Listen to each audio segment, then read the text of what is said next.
মিলাদুন্নবী সাল্লাল্লাহু আলাইহি ওয়াসাল্লাম উপলক্ষে আয়োজিত র্যালিতে ব্রাহ্মণবাড়িয়ার দুটি পক্ষের মধ্যে সংঘর্ষের ঘটনায় শতাধিক ব্যক্তি আহত হয়েছেন।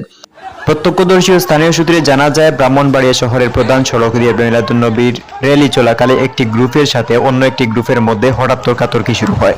তর্কাতর্কি দ্রুতই সংঘর্ষের রূপ নেয়, যেখানে দুই পক্ষ দেশীয় অস্ত্র ব্যবহার করে একে অপরের হামলা চালায়।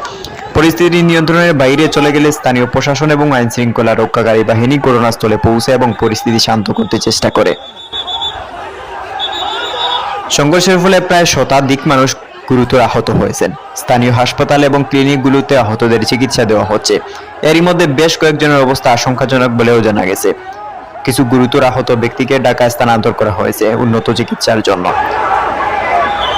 সংঘর্ষের পরপরই ব্রাহ্মণবাড়িয়া পুলিশ প্রশাসন দ্রুত ব্যবস্থা নেয় এবং পরিস্থিতি নিয়ন্ত্রণে আনতে অতিরিক্ত বাহিনী মোতায়েন করে।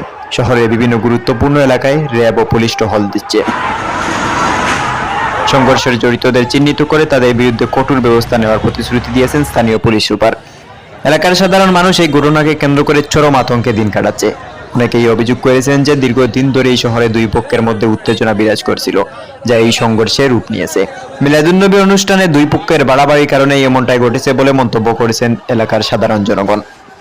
একদিকে এক পক্ষ এটাকে হালাল এবং অপর পক্ষ বেদাত বলে ফতোয়া দিয়ে আসছিলেন। এরই মধ্যে বাড়াবাড়ি করে একদল পালন করবে, অন্য দল বিরোধিতা করবে। একে নিয়েই পরিস্থিতি এমন পর্যায়ে চলে যাবে তা কেউ কল্পনাও করতে পারেনি। বর্তমানে পরিস্থিতি কিছুটা শান্ত হলেও এলাকায় থমথমে অবস্থা বিরাজ করছে। প্রশাসনের কড়া নজরদারি এবং স্থানীয় জনগণের মধ্যে সতর্কতা থাকায় বড় ধরনের কোনো পুনরায় সংঘর্ষের আশঙ্কা নেই বলে মনে করা হচ্ছে। Khalid Ahmed, news light, Bangladesh.